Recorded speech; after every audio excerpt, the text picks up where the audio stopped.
인생을 살다 보면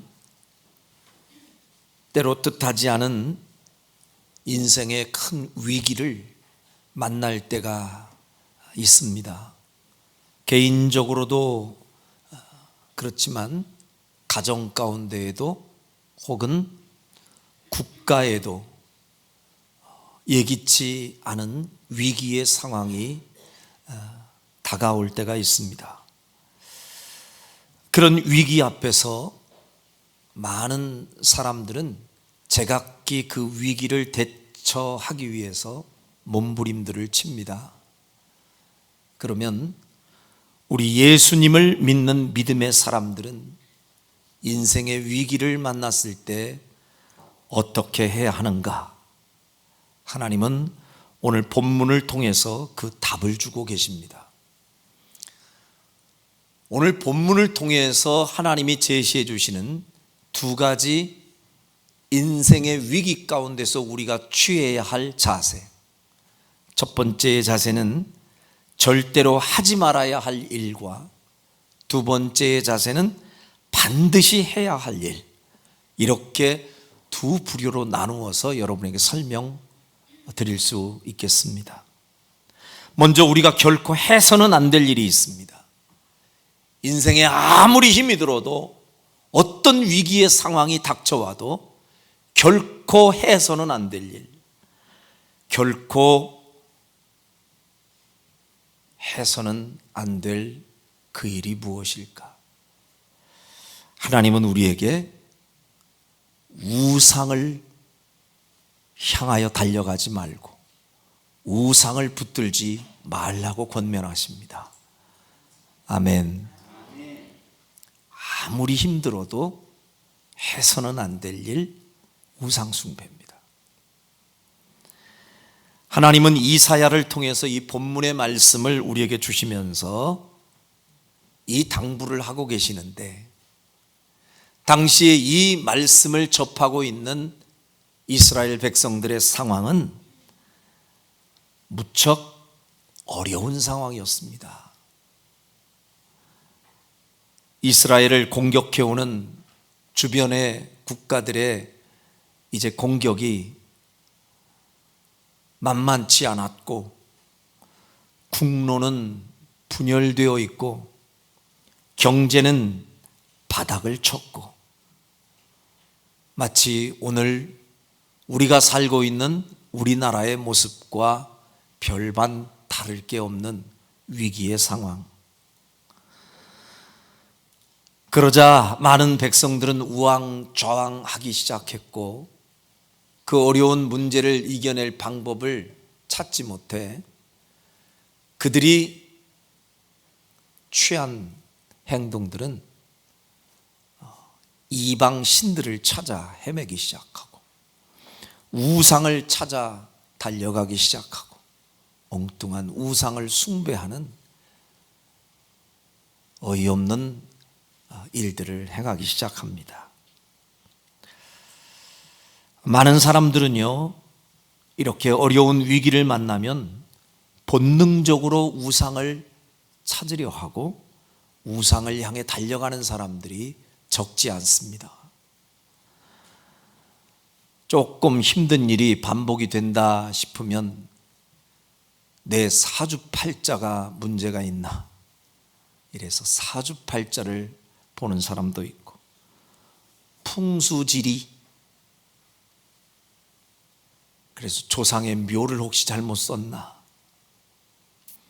그래서 곳곳에 또 찾아다니는 사람도 있고, 심지어 어떤 사람은 믿는 사람조차도 그런 희한한 데를 끼웃거리면서 오늘의 운세니 뭐니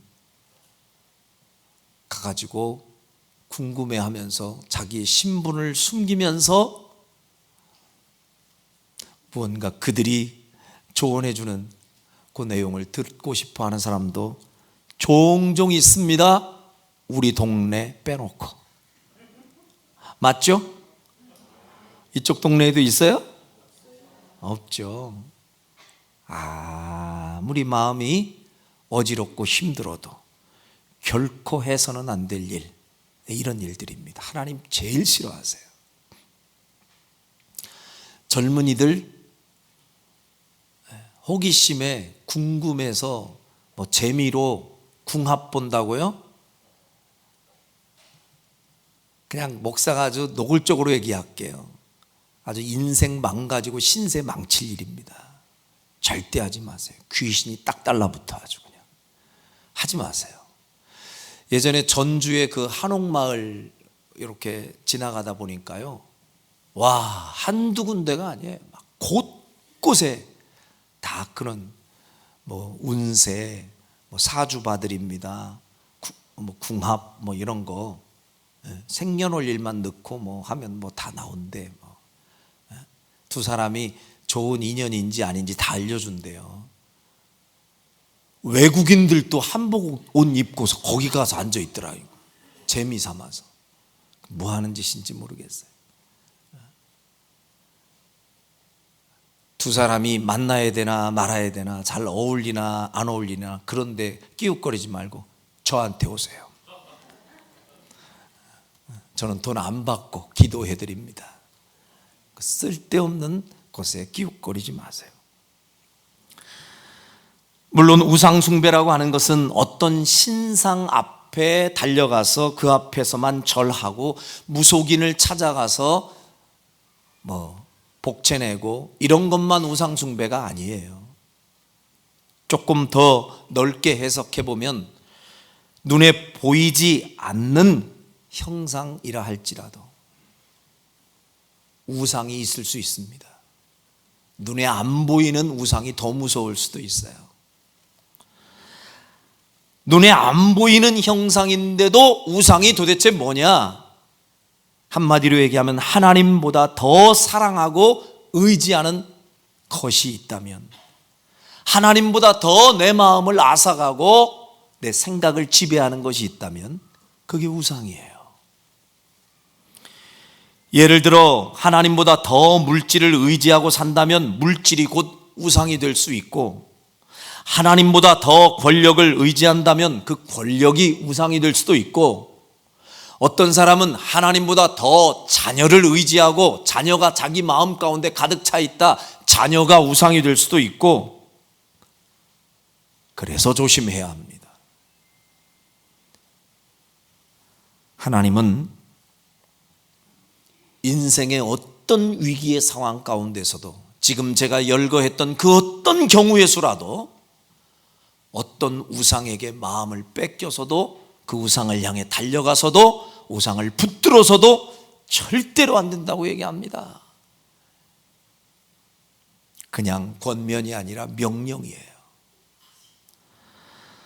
오늘 이사야를 통해서 하나님은 1절에서 이 우상을 향해 달려가는 백성들을 향해 이렇게 말씀하십니다.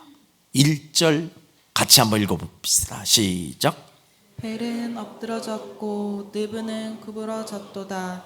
그들의 우상들은 짐승과 가축에게 실렸으니 너희가 떠매고 다니는 그것들이 피곤한 짐승의 무거운 짐이 되었도다. 자, 보세요. 여기에 벨은 엎드러졌고 느보는 구부러졌도다 라고 말하는 벨과 느보가 무엇이냐? 당시에 바벨론에서 제일 유명한 우상들, 그게 벨과 느보라고 하는 우상이었어요. 근데 이스라엘 백성들이, 그 이방인들이 섬기고 있는 그 우상을 쫓아가는 거예요. 불안하다고, 두렵다고. 그러니까 하나님께서 이렇게 선포합니다. 너희들이 의지하려 하고 너희들이 붙들고 숭배하려고 하는 그 우상이 얼마나 어이가 없는 것인지 아직도 모르느냐? 그 벨은 엎드러졌고 느보는 구부러졌도다. 그들의 우상들은 심지어 짐승과 가축에게 실렸으니, 여러분, 그들이 절대적인 신이라고 의지하고 싶은 그 우상이, 그 신들이 오죽하면 그 하찮은 짐승들에게 끌려다니고 짐승들이 실어 날릴 정도로 자기들 의지로는 움직이지도 못하는 것들, 얼마나 유치해요. 얼마나 우스꽝스러워요. 근데 그런 것들을 사람이 신이라고 여기면서 짐승의 싣고 다니고 사람들이 우상을, 신들을 떠매고 다니네. 그것들이 피곤한 짐승의 무거운 짐이 되었도다. 사람들이 왜 우상을 섬기려고 해요? 왜 우상을 찾아요? 인생의 무거운 짐을 벗으려고 찾아요. 근데 하나님이 보실 때는 자기들의 무거운 짐을 벗는 게 아니라 그 우상 따라다니다가 오히려 그 우상이 그들의 인생의 짐이 된다, 이 말씀을 가르쳐주고 계신다, 그 말입니다. 인간이 의지하는 우상들은 당장은 인생에 도움이 될 것 같은 착각이 순간순간 들어요. 그래서 그 착각 때문에 자꾸 우상을 향하게 되고 그 우상을 붙들고 숭배하게 되지만 결국은 그 우상 때문에 인생이 무너지게 되고 인생이 망가지게 된다는 것임을 하나님이 명백히 우리에게 말씀해 주시면서 그 사실을 잊지 말라고 당부합니다. 예전에 한번 나왔던 기사였는데요, 수원의 한 건설업자가 자꾸 자기의 인생을 돌아보니까 뭐 자꾸 좋지 않은 일들이 자꾸 벌어져요. 반복적으로 크고 작은 불안한 일들이 자꾸 자기 주변에서 벌어지는 거예요. 그러자 마음이 불안해집니다. 겁이 납니다. 두려워요. 근데 용케도 그 옆에 있던 한 친구가, 야, 내가 아는 용한 사람 하나 있어. 그래가지고 무당을 소개시켜 준 거예요. 평소에 그런 거 잘 안 믿고 안 가던 사람인데 너무 자기 주변에서 이상한 일들이 자꾸 벌어지니까 믿져야 본전이겠지 하고 그 무속인을 찾아간 거예요. 찾아가서 몇 마디 하지 않았는데 그 무속인이 딸랑딸랑 하더니 뭐가 왔대? 뭐가 보인대? 그 뭐가 보이냐 그랬더니, 아니 벤츠를 타고 가는 어떤 사람이 사고 크게 나가지고 죽는 게 보여? 근데 이 사람이 벤츠를 탔거든. 눈이 둥그레졌어요. 그게 왜 보일까요? 애군이 끼었어. 이 애군을 없앨 방법이 하나 있긴 있지. 3천만 원 가져와서 이 법당에다 놓고 가봐. 여러분, 벤츠 타고 가다가 죽는 게 낫겠어요? 3천만 원 갖다 놓는 게 낫겠어? 안 죽으려고 3천만 원 갖다 놓은 거예요. 그랬더니 무속인이 딱 보니까 걸려 들었거든. 미끼 딱 던졌는지 걸려 들었어. 그러니까 조금 있다가 이제 점차 돈이 더 늘어나기 시작하고 돈을 더 요구하기 시작합니다. 그러더니 나중에는 어디까지 갔느냐, 자신이 기도를 안 해주면, 당신 딸 있지? 예, 있습니다. 그 딸이 무당되게 생겼어. 그리고 조금 있다가 자기가 뭐 기도를 안 해주면 당신 딸은 무당되고 신내림을 받아야 되고 당신 사업도 곧 망하게 생겼어. 막 갔다가 이제 그런 불안한 이야기들을 꺼내니까 이 사람이 그때 달라는 대로 돈을 갖다 쌓아놓고 쌓아놨는데 이게 10억이 넘었어요. 그래서 나중에 이제 싹 뜯어가고 완전히 그냥 사람을 피말르게 해놓고서는 도망가 버린 이 사건이 우리나라에서 있었어요. 수원에서. 여러분, 하나님이 당신의 백성들에게 절대 우상 숭배는 안 된다고 말씀하실 때는 그만한 이유가 있는 거예요. 인간은 어떤 심각한 위기를 만나면 당장 어떤 우상에게라도 달려가 그것을 의지하려는 이 본능이 있다는 것을 하나님이 먼저 아시기 때문에 그대로 내버려 두면 이 백성들이 그 우상 섬기다가 망할 것이라는 사실을 주님이 먼저 아시니까 망하는 길이 아닌 인생의 방향을 제대로 지금 가르쳐주고 계시는 겁니다. 5절에서 7절까지 보면 사람들이 붙들려고 하는 그 우상의 실체가 얼마나 어이없는 것임을 주님이 직접 이렇게 소상하게 설명해 주십니다. 자, 5절 시작. 너희가 나를 누구에게 비기며 누구와 짝하며 누구와 비교하여 서로 같다 하겠느냐. 잠깐요. 너희가 나를 누구하고 도대체 비기느냐? 비교할 만한 대상이 없어서 그 사람들이 만들어낸 고철덩어리를 가지고 와서 하나님과 같은 급으로 여기느냐? 감히 하나님과 비교라도 될 수 있겠느냐?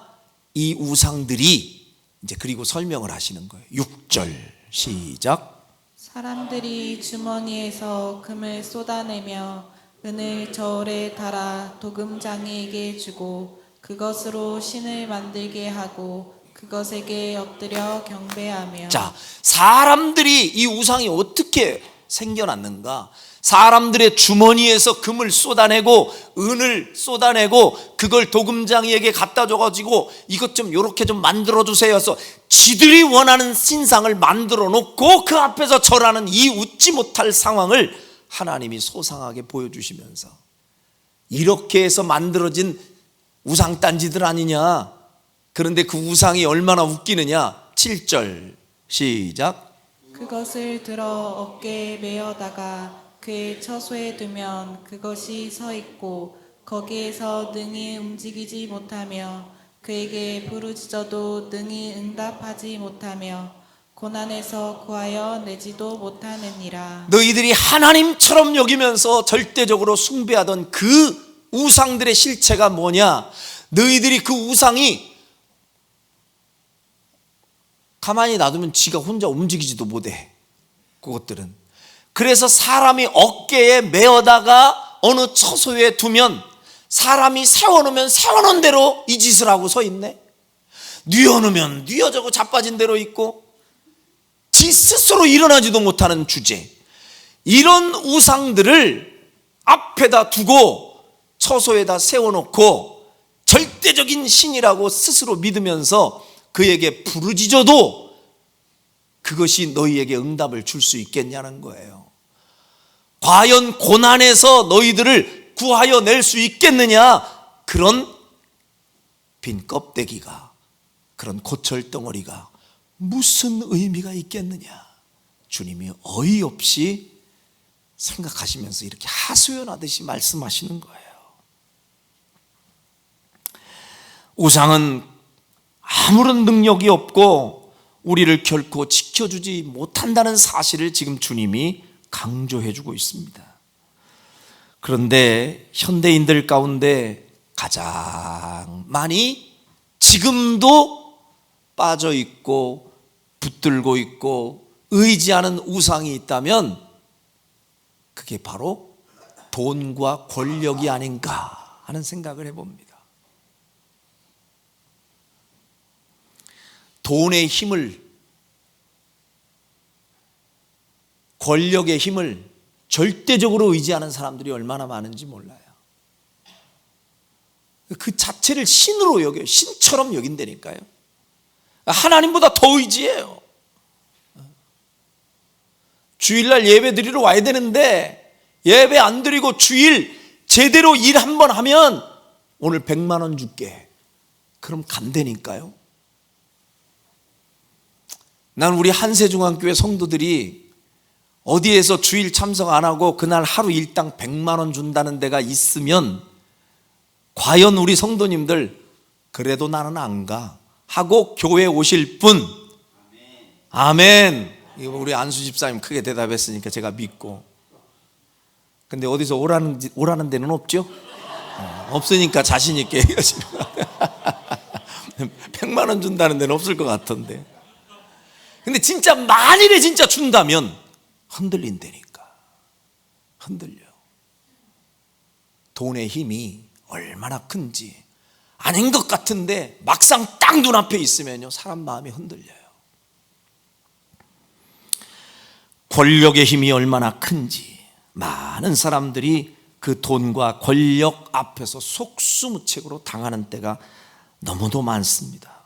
이 자체가 우상이 될 때가 많아요. 그런데 여러분, 돈의 힘, 권력의 힘이 정말 영원하다고 생각하십니까?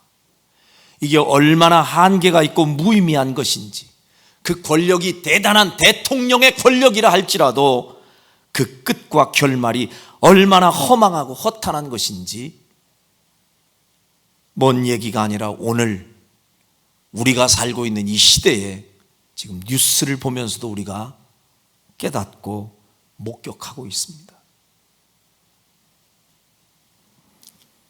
돈도 권력도 결코 우리를 인생의 위기 가운데서 해방시켜줄 신이 되지 못합니다. 죽음을 앞둔 어느 부자가 지금 곧 죽게 되었어요. 근데 돈이 너무 많은 거예요. 근데 만일에 이 부자가 자신의 돈 100억을 내면 이 사람에게 시간이 10년이 더 주어진대요. 100억을 내면 10년을 준대. 안 내면 죽어. 근데 이 사람 부자야. 낼 것 같아요? 안 낼 것 같아요? 안 내요? 아니 오늘 죽는데? 저는 낸다고 생각해요. 아니 오늘 죽는 데까지 거 가지고 왜 가? 나는 그래도 죽을려. 이러고서 100억을 안고 가는 미련한 인간이 어디 있겠어요? 10년을 준다면요, 지금 당장 죽을 사람은 돈 안 보이는 거예요. 100억? 아니 1000억이 됐든 얼마가 됐든 그 돈을 지불하고서라도 세월을 얻을 수 있으면 대가 지불하려고 할 거예요.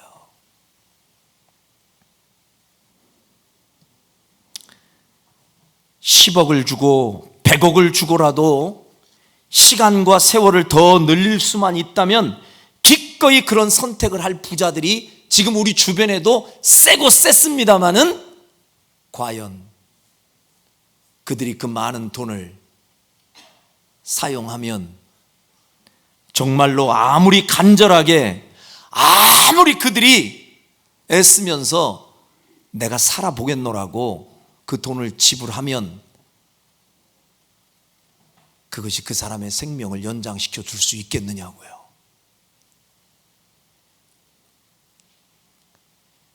불가능하죠. 결국 아무리 돈의 힘이 크다 할지라도 결국 사람을 끝까지 지켜주는 신은 되지 못합니다. 하나님은 오늘 5절 말씀으로 우리에게 질문하고 계십니다. 이 땅의 우상 가운데에 하나님과 과연 비교할 대상이 있겠느냐? 무엇이 있겠느냐? 자, 5절 말씀을 오늘 여러분에게 그대로 적용해서 질문해 보겠습니다. 이 땅의 우상 가운데 하나님과 비교할 무엇이 있겠습니까? 있겠습니까? 결코 있을 수 없죠. 하나님과 과연 비교할 수 있는 우상이 어디 있겠습니까? 그런데 이 질문에 우리는 지체 없이 결코 없다고, 하나님 외에 어떤 신이 있을 수 있겠습니까? 하나님이 절대적인 신입니다 라고 우리가 이렇게 자신 있게 대답하면서도, 그리고 뒤돌아서서 내 삶의 현장에 들어가서는 하나님과 가끔 무언가를 비교하면서 살고 하나님보다 더 의지할 무엇인가를 오늘도 찾고 있지는 않은가? 여러분, 정직하게 우리 자신을 한번 성찰해 봤으면 좋겠습니다. 말로는 하나님 외에 무슨 신이 있다고요? 하나님 외에 더 의지할 건 절대 없습니다. 대답은 정말 잘하는데 삶의 현장에서는 여전히 하나님 외에 그 무엇인가를 내가 의지하려고 허둥지둥 찾고 돌아다니는 사람들이 얼마나 많냐고요.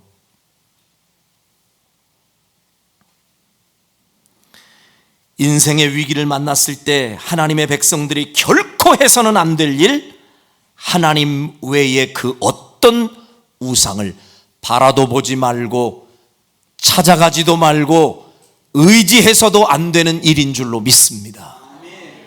주님 앞에 서는 그날까지 결코 우상 숭배와는 관련이 없는 여러분이 되시기를 주의 이름으로 축원합니다.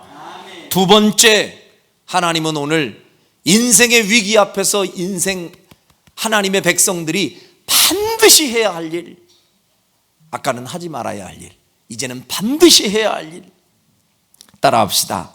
하나님을 힘써 붙들라.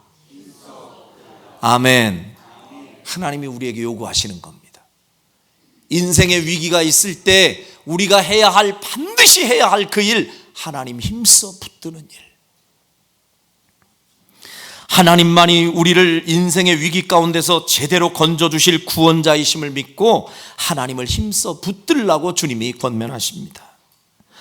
온갖 우상들과 귀신들은 자신을 따르는 추종자들의 등에 오히려 업혀가기를 원하지만 우리 하나님은 전혀 다르신 분입니다. 하나님은 당신의 백성들을 친히 업어주시겠다고 말씀하시고 지금도 친히 여러분을 업고 동행하시는 주님이신 줄로 믿습니다.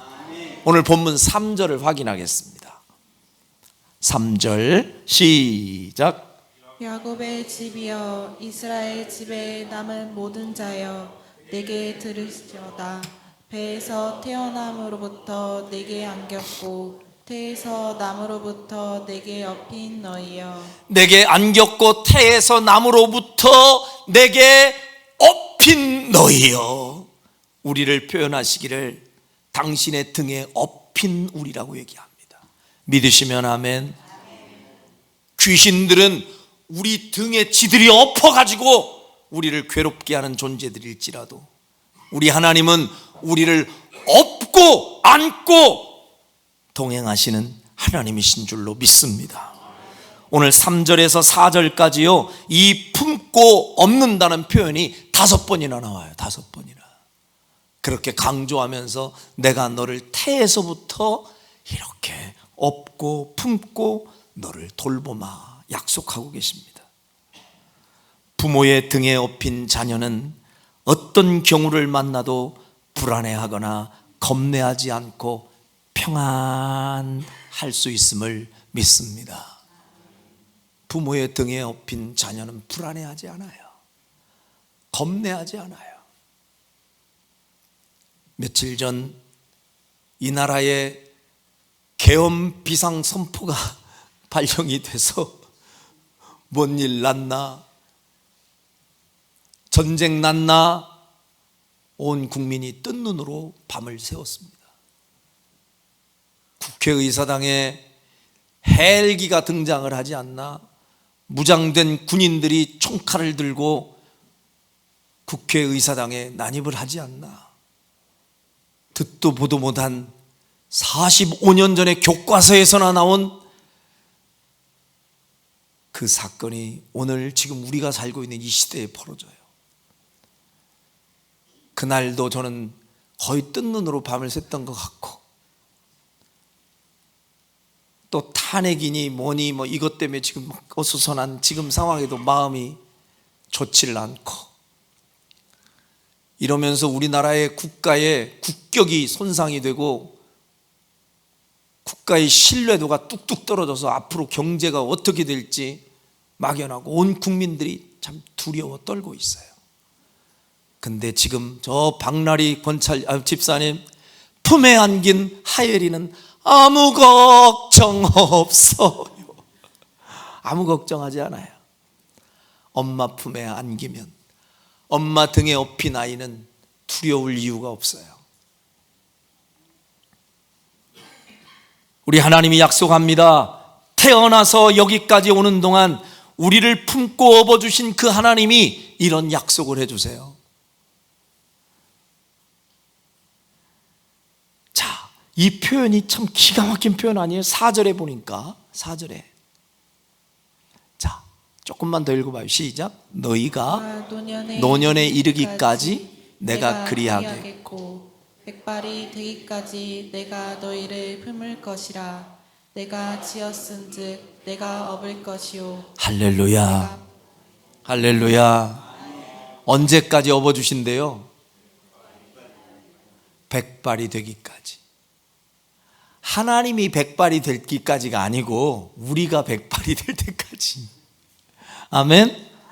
하나님은 늙으시는 분이 아니니까 야 내가 꼬부랑 할아버지 될 때까지 널 안아줄게, 그게 아니고 우리가 백발이 될 때까지, 어린 아이로 태어나는 순간부터 백발이 되기까지 우리의 생애 전체를 그 소리예요.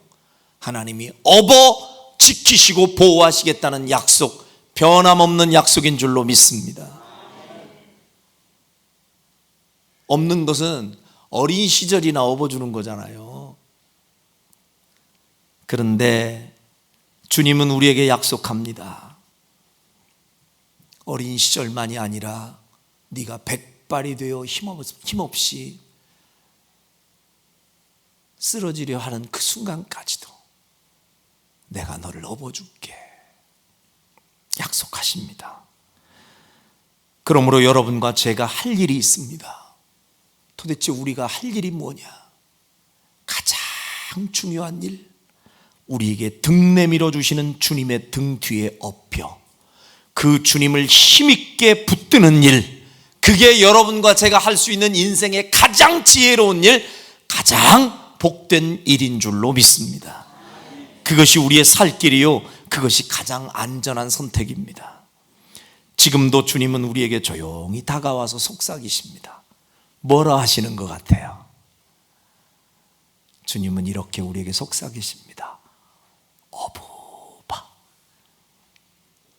따라합시다. 어부바. 많이 해보셨죠? 누구에게 우리가 그렇게 얘기해요? 어부바. 우리 자녀들에게 그렇게 우리가 어부바 어부바 소리 얼마나 많이 했어요. 주님은 오늘 우리에게 어부바 어부바 하면서 당신의 등을 내밀고 계십니다. 가끔은 우리가 이렇게 얘기할 때도 있어요. 주님, 오늘은 제 발로 걸을게요. 오늘은 제 발로 걸어갈게요. 가끔은 우리가 고집스럽게 그렇게 얘기할 때 주님은 그래도 조용히 다가오셔서 어부바. 주님, 이제는 저도 제법 컸습니다. 한번 저 좀 보세요. 여기 머리가 희끗희끗 지금 백발이 되어 가잖아요. 제가 지금 어필 군번이 아니에요. 제법 컸어요. 근데 주님은 빙긋이 웃으며 다가오셔서 어부바.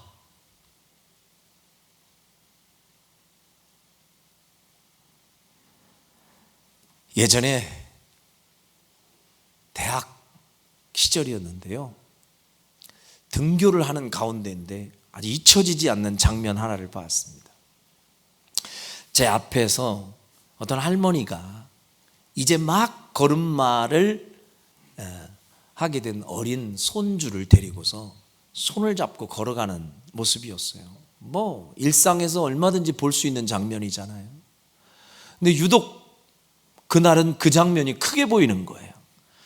뒤에서 학교를 향해서 이렇게 걸어가던 제 눈에 밟힌 그 모습을 유심히 지켜보고 있는데, 할머니가 아이의 손을 꼭 붙들고 애가 혹시 넘어질세라 걱정스러운 눈길로 바라보시면서 빙긋이 웃으면서 한 발 한 발 아이의 폭에 맞추어서 걸어가시더라고요.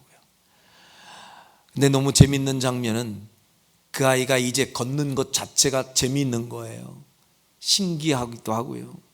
근데 어느 순간 할머니 손을 붙잡고 가는 게 불편했던지 자꾸 할머니 손을 뿌리치려고 해요. 근데 그러자 할머니가 안 놓고 같이 가자고 뭐라고 하시면서 손을 꼭 붙잡고 가요.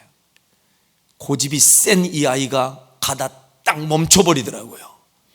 그러더니 할머니 손을 억지로 빼버리더라고요.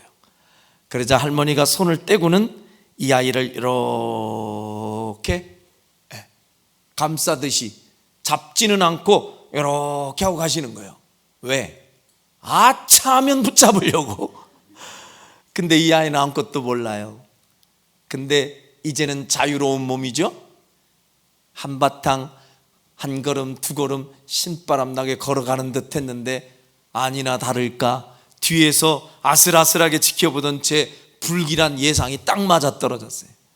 5발 6발도 채 못 가서 뒤틀거더니 팍 엎어지더라고요.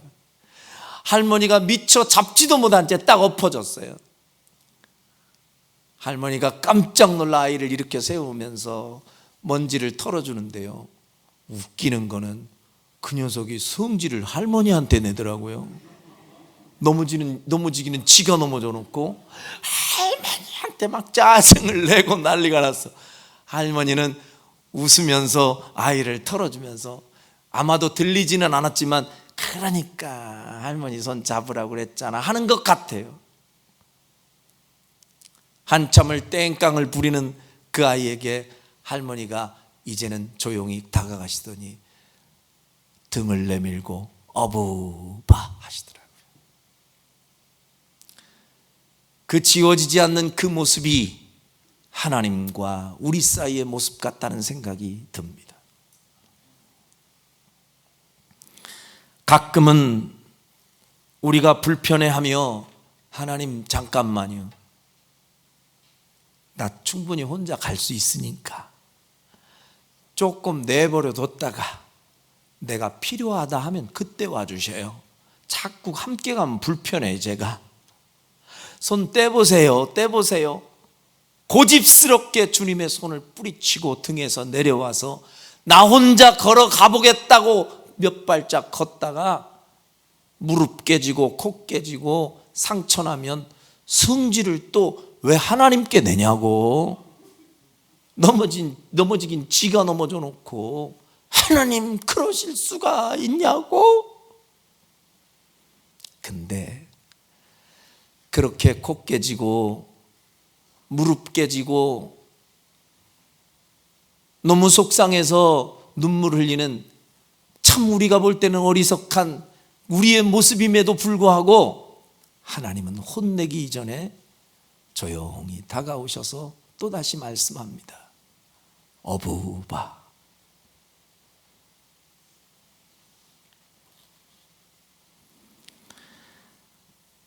우리가 아무리 큰 소리치며 강한 척해도 우리가 얼마나 연약한 존재인지 하나님은 우리를 너무 잘 아십니다.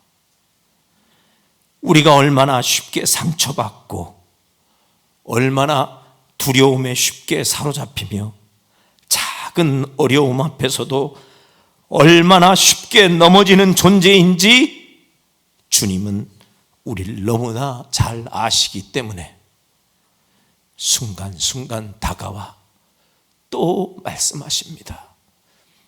네가 100발이 되기까지 내가 너를 업으리라. 우리는 태어나면서부터 죽을 때까지 하나님의 돌봄이 반드시 필요한 존재임을 한시도 잊지 않고 인정하며 사시길 바랍니다. 센 척하고 고집 피우지 말고 엉뚱한 우상 찾아 헤매지 말고 우리를 100발이 될 때까지 품고 업어주시마 약속하신 그 하나님의 등에 업혀 사는 여러분이 되시기를 주의 이름으로 축원합니다. 저는 아이가 3명 있는데 막내 아이를 42살에 얻었습니다. 지금은 42살에 애를 낳아도 전혀 늦둥이라는 이야기를 듣지 않는데 그때는 꽤 늦둥이라고 소리를 들었어요. 근데 42살의 아이를 딱 얻고 그 아이가 셋째 아이가 얼마나 이쁜지, 그 아이를 글쎄요 제 손에 이렇게 안고 돌아다니는데 얼마나 안고 돌아다녔는지 인대가 늘어나 버렸더라고. 언제나 청춘은 아니더라고.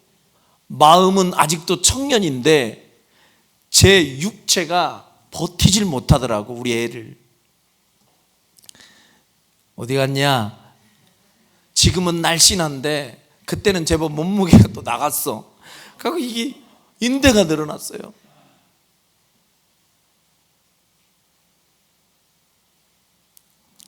육신의 부모는 마음만큼은 끝까지 업고 끝까지 안고 끝까지 품고 그렇게 아이를 지켜주고 보호해 주고 싶지만 어느 날 나이 들고 세월 지나니 힘도 딸리고 육체도 고장나고 결국은요 마음만 있지 내려놓을 수밖에 없더라고요.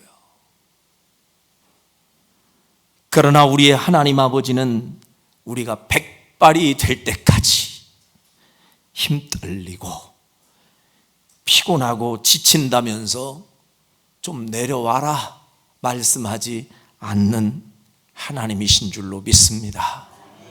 하나님은 백발이 될 때까지 책임질 수 있는 분이세요. 혹시 여러분의 인생의 짐이 지금 너무 무거워서 너무 지쳐서 힘들고 고달프고 괴로운 분들 계십니까? 주님이 말씀하십니다. 마태복음 11장 28절에서 수고하고 무거운 짐진 자들아 다 내게로 오라. 내가 너희를 쉬게 하리라. 주님의 약속입니다. 뿐만 아니라 우리의 짐만 대신 져 주는 게 아니라 우리 자체를 업고 가실 분이 우리 하나님이심을 믿습니다. 여러분에게 지금 무슨 짐이 있습니까? 혹시 어떤 두려움이 있습니까? 혹시 어떤 슬픈 일을 만났습니까? 우리를 품고 업으시마 약속하신 이 하나님의 말씀을 굳게 믿고 주님의 등에 업히시고 그 주님을 꼭 붙드시기를 주의 이름으로 축원합니다. 들어보셨을 겁니다. 모래 위에 두 발자국. 한번 보겠습니다. 어느 날 나는 꿈을 꾸었습니다. 꿈속에서 나는 주님과 함께 바닷가를 거닐고 있었습니다. 하늘 위로는 내 인생의 여러 순간들이 마치 영화의 한 장면처럼 지나가고 있었습니다. 나는 각 장면마다 두 사람의 발자국이 모래 위에 새겨져 있음을 발견하였습니다. 그중 하나는 나의 것이었고 다른 하나는 주님의 것이었습니다. 내 인생의 마지막 장면이 나와 주님에게서 사라지려는 순간 나는 모래 위에 남겨진 발자국들을 뒤돌아보았습니다.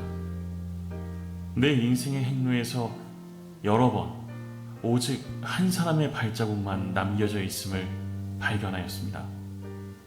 그리고 그런 일이 내가 매우 슬프고 괴로웠을 때 일어났다는 것을 알았습니다. 이러한 사실로 인하여 너무나 괴로웠던 나는 주님께 물어보았습니다. 주님께서는 내가 너와 함께하리니 너는 항상 나를 따를지어다 라고 말씀하셨잖아요. 그런데 내 인생의 가장 어려웠던 시절을 돌이켜보니 오직 나의 발자국만 남겨져 있더군요. 어느 때보다도 주님이 필요했던 바로 그때 어찌하여 주님은 내 곁을 떠나셨는지 나는 정말로 이해할 수 없습니다. 그러자 주님께서 대답하셨어요. 사랑하는 나의 아들아, 나는 너를 누구보다 사랑한단다. 네가 시련과 고통을 당하고 있었을 때 나는 한 번도 네 곁을 떠난 적이 없었느니라. 네가 한 사람의 발자국밖에 볼 수 없었던 바로 그때는 내가 너를 안고 가던 때였느니라. 기도하겠습니다.